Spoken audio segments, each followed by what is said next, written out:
Bir müqəddimə kimi vətənpərvərlik bir insanın həyatına, bir xalqın müqəddəratına ümumiyyətlə nə cür təsir göstərir?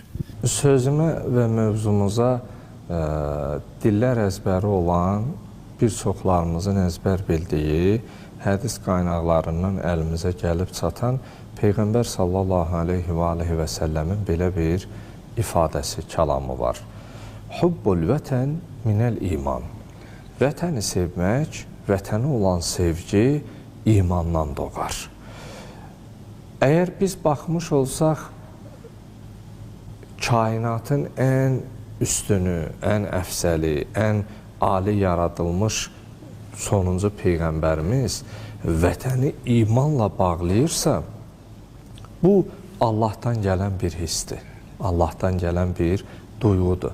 Əslində, vətən belə ifadə etmiş olsaq, ailə vətəndir, övlad vətəndir, namus, şərəf, bunlar.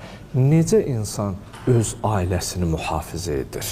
Necə övladı üçün fədakarlıq edir?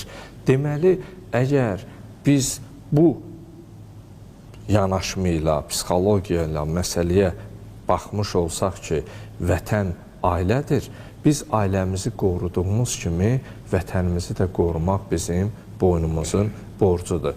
Əgər mən bu vətən üzərində, bu torpaq üzərində təbii ki, o geniş bir anlam daşıyır. Yəni, məsələn, baxsaq, insanın o doğulduğu yer, məsələn, insan doğulanda bir ailəyə mənsub olur. Amma biraz böyüyür, məktəb illəri ailədən çıxır, bəzən bir kəndə mənsub olur. Amma onun ictimai fəaliyyətinə görə, onun dünya görüşlərinə, baxışlarına, xidmətlərinə görə bəzən rayon coğrafiyasına qədər yüksəlir. Oradan şəhər, ölkə, bəzən insan ölkə coğrafiyasını aşaraq dünya miqyasında tanınan bir simaya çevrilir.